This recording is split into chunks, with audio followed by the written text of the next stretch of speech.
Electricast.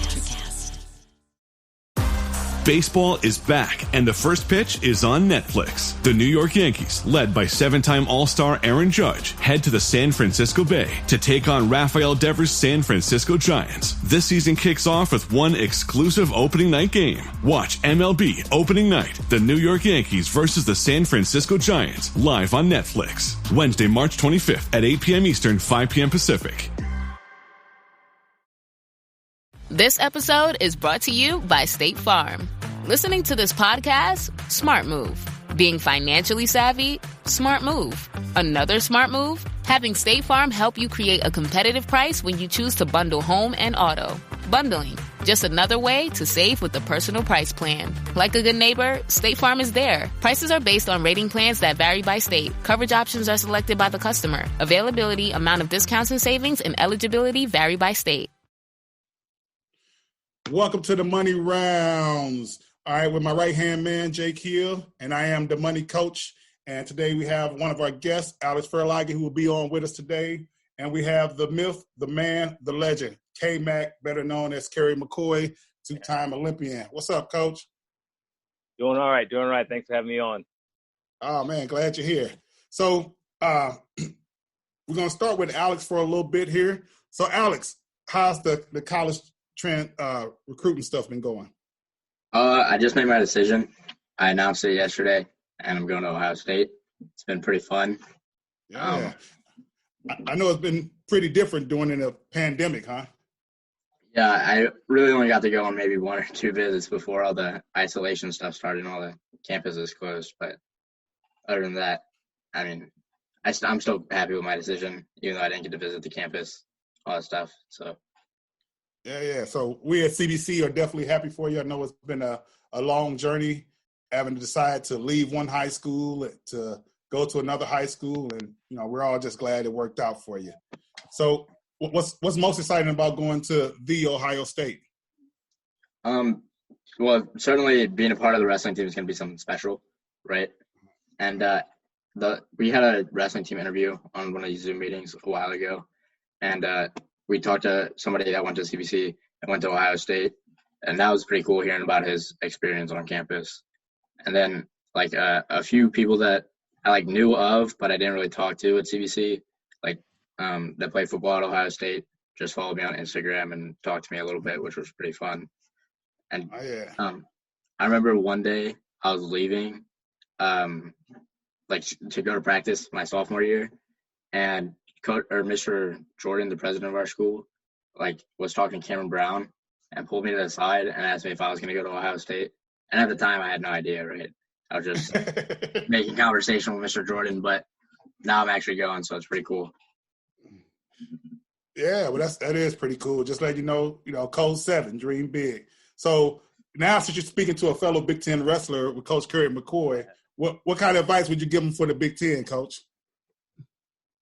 I think the biggest thing is don't set any limits. Go out there and believe whatever you want to believe and make it happen. Work every day to achieve your goals. I think that's the biggest thing. You're with the big dogs, the best wrestling conference in the country, and every competition, every training session, every practice, everything you do is going to be at the highest level. So don't limit yourself. Don't let anybody tell you can't do anything. Go out there and be the best you can be. And I think what you did to get where you are right now is a good first step. So just continue to build on that and make it happen at the next level. Yeah, that's cool stuff. And from CBC High School, the high school that I also happen to coach at, as you notice the CBC shoes in the background, I always keep my swag, Coach. Oh yeah. We had a couple of football players you mentioned, Cameron Brown and Cameron Brad, both went 2 years ago to Ohio State, and they love it, man. Everybody loves that school. So you're definitely amongst some of your brothers there.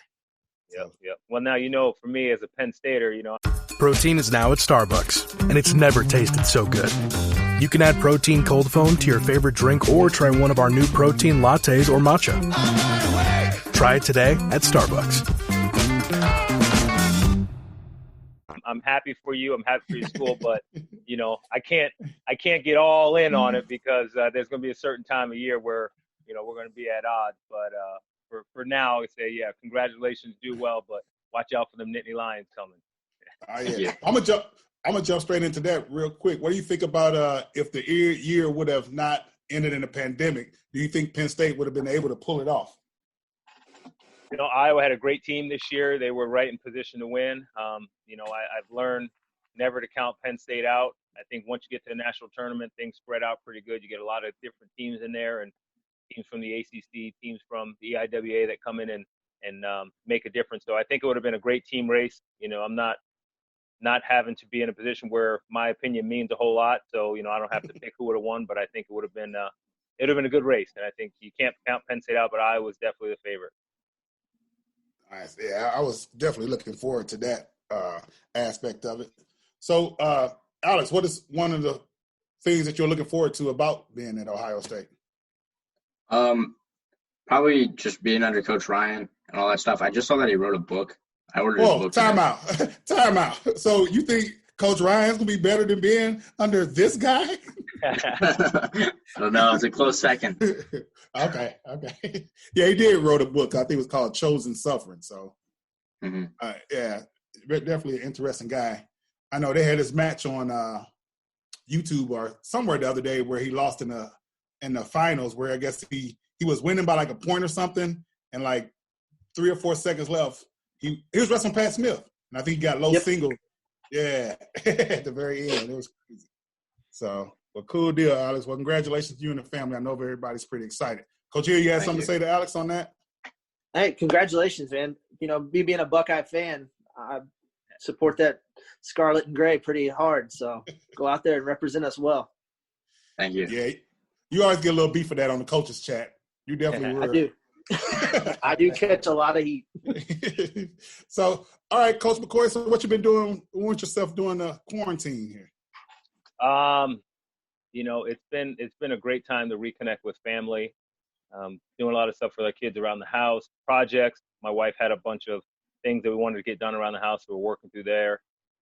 One of the biggest things I think that I've been able to do, and I'm a connection guy. I like to connect with people and relationships. So being able to reach out and talk to a lot more people, obviously a platform, video chat, being able to get on and see people that you can't physically be in the same room with. But that's been the most fun that I've had during this time, and just being able to reconnect with people I haven't talked to in a while, or people that I even talk to regularly, just being able to stay in contact with them. I think that's really the big thing. I've been trying to work out when I can here and there and stay active. But obviously those are limited, and so just figuring out every day, try to keep a routine, but not have it be stale. So you kind of get bored. So try to do something that keeps me excited every day. But it's been fun just to be able to reconnect with people, stay in contact, and use technology to be able to have an influence and a connection with people that normally you probably wouldn't be able to do if we didn't have the technology that we do today. All right. So what is your son doing now? I know he went on an international trip last year, right? Or was it last year? Yeah, it was last summer. He and I went on a mission trip. We went to Greece, and we got to work with a community that is helping with the refugee situation over in Greece. So that was an incredible experience for both of us. And he had turned 11 back then, so having gone through that experience, he's an 11-year-old, typical 11-year-old. His birthday's coming up in a couple of weeks, so he'll be 12 soon. So just going through the deal and staying on top of his school and trying to stay connected with his friends and trying to manage the amount of time he wants to play video games. And man, I hear you. Yeah. But the big thing, he started a lawn mowing business last year. So around the neighborhood, he'll get a couple of clients that he goes and he cuts their grass and makes a couple bucks. So at least if he's playing video games, things like that, he's getting his own money to buy the upgrades and things he needs to pay for that way. So he's staying busy like that, and trying to keep him and my daughter from getting too crazy with each other. But they find a way to get their energy out. Okay. How's your daughter, Coach? So my daughter's 10. She'll be 11 in July, and he's 11. He'll be 12 at the end of May. So they're 14 months apart. So best friends, and sometimes they're bitter rivals, but they get along well. And we're fortunate we live in a neighborhood with a bunch of kids around their age. So normally, under normal circumstances, they get to interact with a lot of good people in the neighborhood and have some friends that they can hang out with. And now it's a little more limited, but so they have to see mom and dad's face a lot more. But I think they're still dealing with it. I don't know how much they like it, but they're making the most of it. Yeah, I'm pretty sure, Jake, you can relate to The boy and the girl, man, that's about close to that same age group. Yeah, I've got an 8 and a 6-year-old. So they're about to turn 9 and 7, and they act like they're 19 and 17. Yeah. They're the fun years. And I tell you, I did an interview a couple of weeks ago, with the father effect, and we talked about just the effect that fathers have, and talking about that. And one thing he asked at the end was, what do you tell young dads, and what do you tell fathers to say? And I said, it goes so fast, and I'm sure everyone looks at it and says, oh yeah, well, they're 2 and 3, they're 5 and 6, and next thing you know, you blink your eye and they're 18. And when you hear it at that age, you think about it like, we got plenty of time. And then next thing you know, boom, I know Rob, I know you know how that goes, right? So yeah, they grow up, and so it's like, especially when you're in coaching, because you see the kids that develop through the coaching ranks and through what they grow through middle school, junior high, high school, and go to college. You kind of see that, but then when they're your own kids, you see it's not just 4 or 5 years; it's the whole time. So it's just amazing how time flies. So just making sure you take advantage of that and cherish every moment, and recognize that it's not going to last forever. It's going to go by fast. So it's a pretty cool thing to be able to be a part of that, and have some kids to share it with.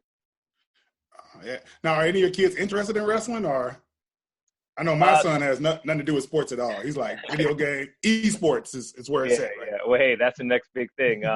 My son he wrestled on and off for a couple of years, and right now he's into keeping himself busy with school, and he plays instruments. He plays a couple different instruments, plays the piano, plays the baritone, and so he's in that part of it.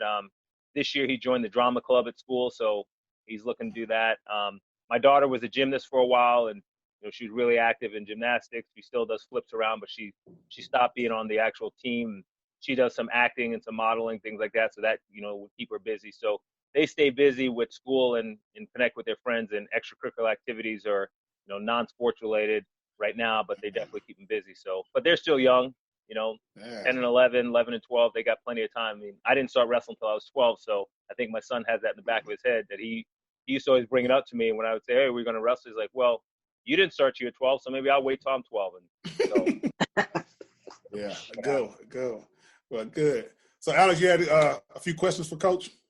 Yeah. How do you think wrestling's going to change as a result of this isolation? Because I know like a bunch of companies are thinking about, work's going to become more remote and stuff like that. Do you think that's going to affect wrestling in the same way, or how training is going to be changed? Yeah, it's going to be really interesting, and just the idea of the physical contact, the closeness that you have to be in the sport of wrestling. So it's definitely going to change, I think, in the sense of how much more diligent everyone's going to be about their personal hygiene.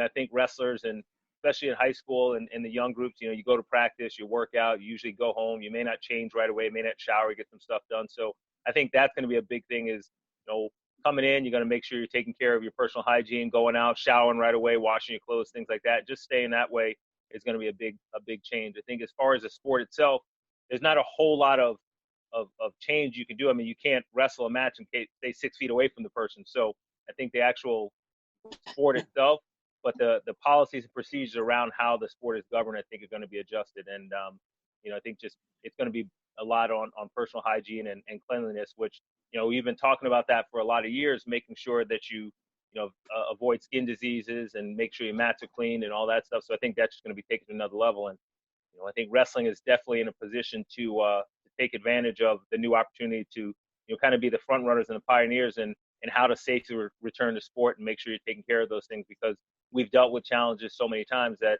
it's an opportunity for us to, step up, but not in a situation where we're going to be just like, hey, we're going to jump out in front and be the first person to do it. But we've got enough people in sport that understand that, hey, you have to take these steps necessary to make sure your athletes are safe, make sure the environment is safe. And I think that's really where wrestling is going to make an adjustment, is, keep ramping up the safety aspect of what they do on a daily basis. Good. You got another one, Alex? Yeah, I was reading a little bit about your story before I came on here. I was wondering what you would say your greatest contributing factor was to your success, besides hard work, because it's a given. Yeah, it's a given. So, the number one thing, I have a strong faith in my practice and believe in Jesus Christ. So I think, when I used to think about it earlier, it's hard work, dedication, the people that were around me, all those things that everyone kind of talks about. But, God gave me a platform, and he gave me certain physical and mental tools and abilities. And I think being able to have those tools and abilities that were, gifted from God really helped me. And then the people that he put around me, my coaches, my workout partners. Now, I didn't have anyone in my family that had a connection to the sport. So when I started wrestling, I literally had no idea. And I fell in love with it. And I contribute that to, God just kind of touching me and saying, hey, this is something that you're going to do for a long time. And I didn't have immediate success. It wasn't one of those things where I was great right away. So, but it was that passion, that commitment, that love that was put in me on the first day of practice. So I think I look about it, I love what I was doing. I had great support staff, and that really took me a long way. On one of the kind of tangible things was, I always wanted to just get better. So hard work, you can work hard and not necessarily get better, but I was always focused on improving. So that was my goal when I first started, was just to get better every day. So any opportunity that I had to learn, and it's something that I carry with me now, if there's somebody that's doing something well, maybe not necessarily doing something better or worse, but they're doing well at something, I'd find a way to seek them out and ask questions or watch them and learn. So my biggest thing was learning and trying to get better at it every day. And when I started wrestling in 7th grade, and 5 years later I was a state champ. So it was one of those things where through the people that I had around me, I learned. And when my coach told me to do something, I did it because he had more knowledge, he had more experience. If there was an older guy on the team that was doing well, I'd follow what they were doing. But the one thing that was unique for me when I started, there were a lot of younger guys. During Lowe's Pro Savings Days, save more on what goes into the job. Add power to your lineup with a free DeWalt 20-volt max 5-amp-hour battery when you buy a select DeWalt 20-volt max tool. Plus, get up to 35% off select major appliances from Whirlpool, Maytag, and more. Get the job done right. Keep more in your pocket. That's Pro Savings Days. Our best lineup is here at Lowe's. Valid through 3/27. Selection varies by location. While supplies last. On the team that had success. And I would look at the younger guys and see what they were doing. And I'd say, okay, well, when I'm 12, 13, 14 years old and I see 8, 9, and 10-year-olds that are having success, I'd look and see what kind of techniques they were doing, how they were training, what they were doing. And I'd look at that as well. So learning and getting better every day really was a big factor for me, but not just, self-driven. It was the idea of looking at people that are doing well, looking at people that are successful, and, either physically doing what they were doing, or mentally, emotionally contact them and talk to them and saying, okay, what's the mindset, what's the physical thing, what's the attitude, what are you doing? And I think that was a big thing for me, where I was able to continue to grow, because I was always seeking to learn and get better. And not that point where I always had success, but I was always looking to get better the next stage. And there's always something you can learn, and I think that was a big factor in the growth and development that I've had. Coach, it's pretty interesting stuff. So you're always a continued learner. And just another reason I'm hitting on Alex here is why he would go down as one of my, I shouldn't say favorite, because people never like to hear coaches have favorites, but just his drive. And, he's not your typical 18 or 19-year-old, how he thinks. I mean, he runs his own business, trade Bitcoins. I mean, just. Oh, okay. Yeah. So it's, just the questions he asks, I think, is just not on an 18-year-old and 19-year-old level, which is why I kind of have conversations with him, as you can see. Yeah, for sure. That's great. So, Coach Hill has some questions for you too, as well. I just kind of want to touch on what you were talking about with Alex, and you talked about learning from everybody. What are some of the biggest, or most impactful mentors that you've had, either coaching or wrestling, both, or kind of just in life? I've been kind of reading The Obstacle Is the Way. I don't know if you've read that book or not. I haven't, bro. Or seen it. And he talks a lot about mentor relationships. Yeah. So, it's going to sound cliche or maybe a little bit cheesy, but the number one source, outside of God and his plan for me is my mom. She's been the one that always, obviously she was there from the beginning, literally and figuratively, right? So she was there, and she was one of the hardest working people, working jobs, going to night school, doing all the things she did. So that was one person that really instilled the work ethic and the dedication, and and that love for others. I got that from my mom. All of my coaches, my high school coach, Mike Picozzi, wrestler, he was 2-time All-American at Iowa State back in the 80s, and did a great job. And he wrestled for a Hall of Fame coach on the island, Lugiani, who coached at Huntington High School, which is one of the top programs in New York State history. So, it's kind of like that lineage of coaching and influence that really got me going and kept me going through high school. And then, had a lot of other coaches throughout the way, junior high and high school coaches. And then when I went to college, my college coaches were a big factor. So I mean, really, I could just say coaches. That was the biggest thing. And I've had some great coaches internationally. The national team coaches. Bruce Burnett was a national team coach. Kevin Jackson was a national team coach. He was a resident coach when I made the first Olympic team. He was national team coach when I made the second Olympic team. So having a great relationship with him. My college coaches, John Fritz and Oshiro Oishi. Rich Lorenzo, who was the head coach at Penn State when I was being recruited. He retired that year, but I still keep in contact with him. To this day, there aren't too many decisions that I make professionally without reaching out to Coach Lorenzo. So I've had those. Greg Strobel was the head coach at Lehigh, was my national team coach at New York AC. He's a great factor. So, a lot of great coaches. And then my workout partners. I mean, I can sit here and, name off hundreds of guys that helped me, beat me up when I was younger and, beat me up when I was older. But it was just coaches and workout partners are definitely people I look to. One thing, and I had a conversation with someone the other day about it, one thing that's just as important about learning what to do is learning what not to do. And so even, with the great mentors that I have, sometimes they do some stuff that work really well for them. And, when I said, okay, it's great to hear that, but it's not something that's necessarily going to work for me. So it's important to look at people that that you admire, that you look up to see the things that they're doing. But it's also important to look at people in general and see what they're not doing or what they're doing and what you shouldn't do. So, important to know what to do, but it's also important to know what not to do. And I think that's a big thing that, we look at leadership and mentorship and people are role models. You could see there's a lot of great people out there do a lot of good things, but they make mistakes. And sometimes, you look at a mistake that they made and you say, okay, that's a mistake that I don't want to make. Or you look at some things that they did well and you look back and say, yeah, that may not be, the same vein that I'm looking at. So you might do something different. So I think big key when you're looking at influence is, obviously what to do, but also don't forget about what not to do at the same time. Because I have a quick wrestling question for you. So was Coach Sutherland your coach at Penn State then? No, Sutherland? Coach Fritz, John Fritz was my coach.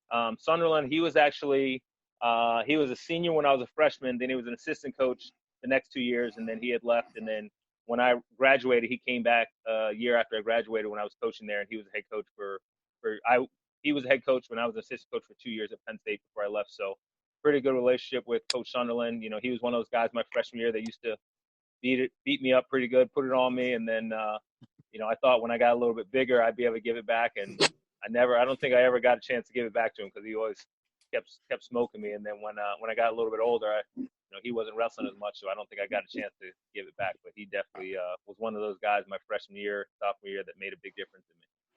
Okay, I'm gonna ask this question because it kind of popped in my head. So I always hear the guys complain about how good Penn State are now and the money backing they have now.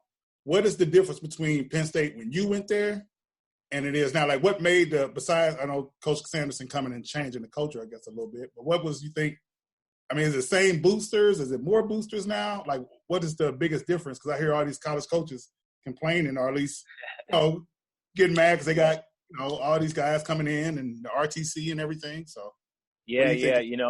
I think one of the biggest differences, the support has definitely increased. We were very well supported when I was there. Some of the best fans in the world. I always felt very supported. I felt special throughout my entire time there. And, I'll give a quick story about the relationship that I had with the Penn State fans. So in 2014, Jimmy Shevtok was wrestling Ed Ruth in the NCAA finals. And I had a lot of Penn State fans come up to me and say, we're kind of torn. We obviously we need Ed to win so we can win a championship, but we also want to see you get to coach a national champion. So that just shows the commitment of the fans at Penn State that they had for me. And so that was something that was pretty consistent. Obviously the fan base has grown in the last couple of years with Coach Sanderson, and, that's a big thing. And I think that just being able to have an atmosphere where kids want to go there and the best kids want to go there and want to be successful. So it kind of folds on top of itself. We had, when I was in school, it was a premier place in Pennsylvania that every Pennsylvania kid wanted to go to Penn State. And, I think that's kind of the way it is now, and you're able to draw some other people. But, I think the talent has spread out a little bit now, and for them to be able to, now it's not just all the Pennsylvania kids or all the New Jersey kids, New York, Ohio, it's spread out across the country. So for them to be able to attract the best kids from all over the country has been a big deal. But once they get there, I think the biggest thing for their success is, they take these guys that were really good and they boost them up a level. So, and I think that you look at all the top programs, they get kids that were at a level 7 or 8 out of high school, and they get them up to a 9 or 10 and keep them there. And I think that's something for a top program. So you see that happening all across the country, and Penn State's been able to do that on a consistent basis with the majority of their guys. So I think that's really what it comes down to. So we had some really good teams. My freshman year, we were, one match away from winning a national championship. Controversial call in the finals at 150 with Sunderland and Steiner from Iowa. That was different for us winning a national championship. But we also had some other guys. I went 1 and 2 at the tournament, and a couple guys that I beaten during the year were all Americans. So if I won one more match, and we had a heavyweight that if he won one more match, and so it's like one of those things. If we had won one more match in the tournament, we could have won a team title. So we were always kind of knocking on the door with the talent that we had when we were in school. But Coach Sanderson's been able to take that talent to the next level and really make a big difference. All right. So also I have I know like later in wrestling, we used to call it the McCoy Shuck, like that little cop. Now, did you invent that? Did you learn that from somebody? No. It changed the name as it went on, but when I first learned that, it was called the McCoy Shuck. Oh, I like that. I appreciate it. No, so it's funny because so Jeff Prescott, 2-time national champ for Penn State, he was real good with it. And when I went to school my freshman year, John and Russ Hughes were on the team, and they were a year older than me. And so they wrestled 142 and 150, and I was a 190 pounder my freshman year. So I weighed 210-ish, and, they were probably 170, 165. So, I thought I'm the big guy, grab a hold of them, thought I could, physically, and boom, next I'm on my face, and boom. And it was like, what's going on here? So I remember I was like, what are you guys doing? And Russ and John, they both, spent some time with me, taught me that technique, and I was able to use that for most of my career. So I think, Jeff Prescott was really successful with it, and he passed it on to them. They passed it on to me, and you see a lot of other people doing it. So, yeah, I wish I could say I invented it, but, I got it passed on. And just like I said, being able to learn from people that are better than you. I mean, those guys used to smoke me with it all the time. So I was like, man, I'm tired of getting taken out. Let me figure this out so I can, stop getting it done to me. But then I learned it and used it in my repertoire. Okay. So in our room, we call, if you go hand in, the Prescott, and we call that the collar jerk. But when I first learned that, it was called the McCoy Shuck. So well, that's right. You can keep it going that way. I don't mind. Keep it going. Cool. I know Hill had another one for you. So go ahead. Last week we got a chance to talk with Kevin Jackson on a Zoom meeting. We've talked with Kamal Bay. We kind of talked with them as mindsets, as they wrestled, and what got me. And I kind of had the same mindset. I don't know if you did. When you wrestled, you didn't want to know who you wrestled next. You just wanted to go out. You're going to run your game. Did you have that kind of mindset when you wrestled? And then does that kind of – it conflicts a little with me thinking as a coach-wise as, I want to prepare my kid. Yeah. But – yeah, so it was kind of situational, right? So – if I just showed up and it was the first round of a tournament, I just want to go out there and focus on myself. But I always wanted to know what to be prepared for. If this guy was an upper body guy, if this guy was a low single guy, if he was real strong, real fast, so I wanted to know tendencies always, but I didn't necessarily, I didn't have to know name, accolades, all that stuff. Just like, okay, this guy right leg lead, this guy left leg lead, what's his go-to shot? It's just so I could be aware so I didn't get caught off guard. So that was really the biggest thing, for majority of my matches. But when it came to some of those higher level matches, NCAA tournament, All-American round, national finals, Olympic trials, world team trials, things like that. And, you get to know the guys through competition. But if there was somebody new that you didn't know, like, okay, let's get the general things, what they're doing, and, kind of the scouting report. But if it was somebody that had, wrestled often, it was a little bit more game planning. So I talked to someone a little while ago about Stephen Neal, and, we had battles and we wrestled 11 times in our career, and, they were always close matches. And so I had to have a strategy to wrestle Stephen, focus on this, focus on that position and all. So it wasn't like, okay, I still stuck to my game plan and what I wanted to do, but I knew if I just stood there and went toe-to-toe, he's going to blow through me on the double leg. So I had to be ready to do certain things to make sure I'm not open to get, blasted through with a double.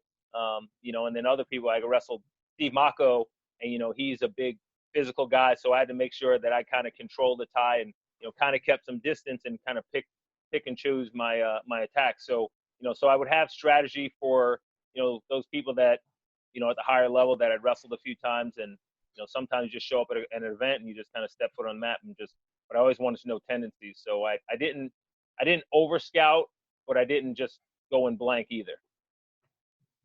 Good stuff. I know you said when you wrestled Mako, you had to keep distance. I know I always try to tell the kids, whoever controls the distance controls the fight. And it always seemed like they go from any combat sport. Yeah, right? yeah. It was interesting because for him, he was real good. He had a real good foot sweep, and he tended to foot sweep to one side. So I knew that, if I control tie on this side, I'm going to be open. That's when he's going to look for the foot sweep. So I'd adjust a little bit, and I'd tie on the other side, which may not have been my go-to side, but I'd eliminated it minimized his opportunity to score. So then I would have to open up and be able to attack the other side. So just those type of adjustments sometimes you have to make in certain circumstances. Nice. Well, I'm gonna switch on, I guess, to something negative, but no, we're talking about your the Worlds with the Iran, and they did their replay and all that. Yeah.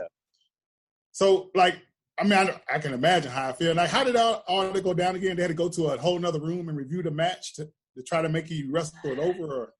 Yeah, thanks for bringing it up, brother. You're welcome. No, it was so back then, if you if there was a discrepancy, the other team could protest, and basically you had to pay a fee or whatever, and you'd have them. They'd go back and they'd rewatch the match, and that's what it came down to. So I wrestled. It was semifinals. I wrestled and won. I think it was like 1-0 or 2-1. It was a close match, but and they went back and they reviewed it. And in the match, I had an ankle lace on the edge. I stood up with the ankle lace, and I kind of I back arched to get through to get the turn. And when they reviewed it, they said that he reached down and he picked my ankle and kicked me to my back. Wow. So they ended up giving him 3 points, and he won the match 3-1 or 3-2, whatever the score was, based off of that deal. So I was back in the hotel, and in the finals on the other side was the Iranian, who had beaten early in the year at the Goodwill Games. So I was feeling pretty confident I was going to be able to go out there and win a world title on my first world team. And Bruce Burnett came in the hotel room, and he stands in the doorway. I think I was sitting in the room with Lincoln McRae and Les Gutches. We were just kind of joking, goofing off, getting ready for the finals. And he stands in the doorway and he just drops his head, and I'm like, "Whoa, what's up? What's going on?" He goes, "They overturned the match," and I was like, "What?" He said, "Yeah, they went back to review. They overturned it." And I was like, it's kind of crazy. It's my first world team, and my first thought was, okay, well, got to finish third. And, immediately just snap back and tap. Because this was back in the day where if you lost in the semis, it was straight bracketing. So you lost in the semis, you drop down to the Conti semis, you had the wrestling match. If you won, you go for bronze. So I knew I had to come back and win a match to get into the bronze medal match. So it didn't really hit me until after the event was over. I ended up winning the Conti semi, and then I lost in the bronze medal match to the Russian, who I'd beaten early in the tournament. So that kind of stinks where, I beat him early in the tournament, then I ended up losing him for third. And then I just remember after it, I just kind of was like, this kind of sucks. And I was real upset and really down, but it was my first world team. I'm a year out of college. So I felt like, hey, I'm going to make a lot more world teams. And the ultimate goal for me was the Olympics. So it's just like, this is a step that I have to get to. So, I kind of, took a little while to feel bad and feel sorry, but then I bounced right back. I was like, okay, we got to get ready for next year. So, but yeah, it was kind of a crazy thing. And at the time, I talk about it in the video. I said, at the time you think, years from now we're going to look back at this and laugh about it, because I expected I'd have a couple of world titles, Olympic medals, things like that. So after the fact, you look back and I was close. I was right there every year that I competed, but that was definitely a tougher pill to swallow than I thought it would be. Yeah, that's crazy. I think, and I guess FILA, now UWW, has came a long way since then. So, hopefully they won't be doing any more people like that. I don't think they will now. Do you think they can get away with that type of stuff now? No. Well, and again, it's evolved a lot, and a lot of people talk about mine. Mine was pretty tough, but that year we actually had 3 matches that got overturned. It was myself, Kerry McCoy, and Lincoln McElravy. And I don't know if you follow Colot's story, but he had it actually happen to him 3 times. 98, 99, and 2000, he had matches. So in 98, or before 98, up to 98, if they protested, the result stuck. So if they flipped the match, it was over. Well, in 99, if they flipped it, then you had to re-wrestle. So Kolot won in the semifinals against Ukraine Tadiev, and they overturned it. He had to go back and wrestle him. He lost the rematch. And then at the Olympics, first round, I think he was wrestling Iran, second round of the Olympics in 2000, he won the match, and they overturned it. He had to re-wrestle. So, it kind of, at least he got a chance to go out there and wrestle, but it happened to him 3 years in a row where, he got protested and overturned. So now with the video review, they make the decision right then and there, and it's less likely. Obviously, if there's a video review at the last 10 seconds of a match and it changes right there, you at least right there, but there's no more going to a back room and not being out in public. So that's a huge benefit now that wasn't around back then. I have 2 more questions for you, and I'm gonna let you go. Second thing is like when something happens like that, and I know you just had a good outlook on it. Like, how did you stay so positive throughout it? I know me myself, I'm a temper tantrum guy. I would have punched the locker and threw stuff, but that's probably why I didn't get to wrestle at that level. No. It sounds kind of cliche, but I knew what the ultimate goal for me was the Olympics. So I knew that regardless of what happened, I still had to come back, and I had 2 more years to get ready for the Olympics. Like I said, I thought, hey, this is just my first team. I'm going to make, a couple more teams, and I'm going to have another opportunity to win. It was interesting too because the guy, Alexis Rodriguez, who's, he's got a couple world titles, a bunch of Olympic medals, a bunch of world medals. So he's one of, most successful heavyweights during that time. And I wrestled him. I think we wrestled 6 times, and I beat him 4 times. I beat him in Cuba. I beat him at the Pan Am Games.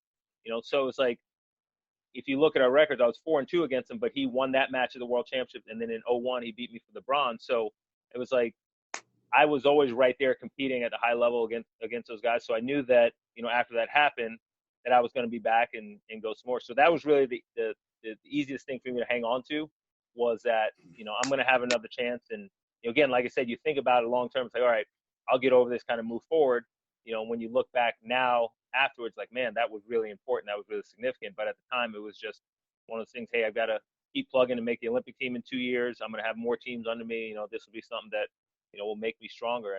And I think it did. I think the experience really made a difference for me, because it helped me to understand that take nothing for granted, make sure you enjoy everything, and be in the position to compete. But ultimately, it's out of your hands sometimes, and you just got to be able to, hey, this wasn't meant to be. Man, I appreciate your approach and giving us your time. All right, now we're about to go into the money round. I'm going to hit you with some fast questions. You got to pick like A or B, and we'll see where your mind's at. All right, we'll start off with something easy first. You ready? This is the money session here. Money round's going. Pizza versus hamburger? Pizza. Chicken or steak? Chicken. Pin or tech? Oh, pin. Double or single? Single. Defense or offense? Ooh, defense. Okay. McDonald's or BK? Oh, that's a tough one right there. I'll go with McDonald's. Okay. Five Guys or In-N-Out Burger? Oh man, you're killing me now. You give me all these. I'm gonna say Five Guys. Ooh, okay. All right, here we go. Rap music, East or West Coast? Oh, come on, you know that. East Coast, baby. I told you that. All right, last one. Prescott or McCoy Shuck? Oh, I got to give it up to Jeff. He's the man, so Prescott for sure. All right. Well, I appreciate you, Coach. Thanks for your time. Anything else you guys want to add in there, Hill or Alex, if you have one more for him? One last one, kind of money round style. Is it tougher to wrestle in the Big Ten or coach and recruit in the Big Ten? Well, I think the big, that's just like the idea of coaching or competing as well. I think it's always tougher to coach because when you're an athlete, you can control what you do out there on the mat. When you're coaching, you can't control what they're doing on the mat. So, you have confidence that, hey, I'm going to put them out there, give them the best tools, but they're still out there. So I got a lot more emotionally involved when I was coaching than I did as an athlete, because as an athlete, if I'm down by a point with 10 seconds to go, I know, hey, I'm going to go here, post high crotch, get the single, get the takedown. If my athlete's down with 10 seconds to go, I can yell and scream all I want, but they still have to go and do it. So, that factor of being in control as an athlete made it a little bit easier. As a coach, it makes it a little tougher. But again, it goes to, if you prepare them right, they go out there and do what they do, but you still, anything can happen when you're out there for someone else. So I definitely say coaching has been a little bit tougher, just because the athletes have to go out there and do it, and you're not in that direct control. But if you have faith in your athletes and they're going to go out there and perform at a high level, that's something good too. Cool. Well, I appreciate it, Coach, man. I thank you for your time, and hope all the family is good, man, and hopefully I get to talk to you soon. Yeah, definitely. I appreciate it. Alex, good luck out there at Ohio State. Tell Coach Ryan I said what's up. Jake, keep the money coach out of trouble. I know that's a full-time job, so I do what I can then. That is true. Yes, sir. So I appreciate it, guys. Thanks for taking some time, and look forward to catching up soon. All right, thank you, Coach. Thank you.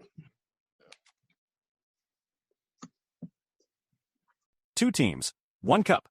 The primetime stage is set for the TGL presented by SoFi Finals, Los Angeles Golf Club versus Tigers Jupiter Links. Keep up, it's playoffs. Tune in Monday, March 23rd, 9 p.m. Eastern on ESPN2, and Tuesday, March 24th, 7 p.m. Eastern on ESPN and on the ESPN app. Tires matter. They're the only part of your vehicle that touches the road. Tread confidently with new tires from Tire Rack. Whether you're looking for expert recommendations or know exactly what you want, Tire Rack makes it easy. Fast, free shipping, free road hazard protection, and convenient installation options. Go to TireRack.com to see tire test results, tire ratings, and consumer reviews. And be sure to check out all the special offers. TireRack.com, the way tire buying should be. Electricast.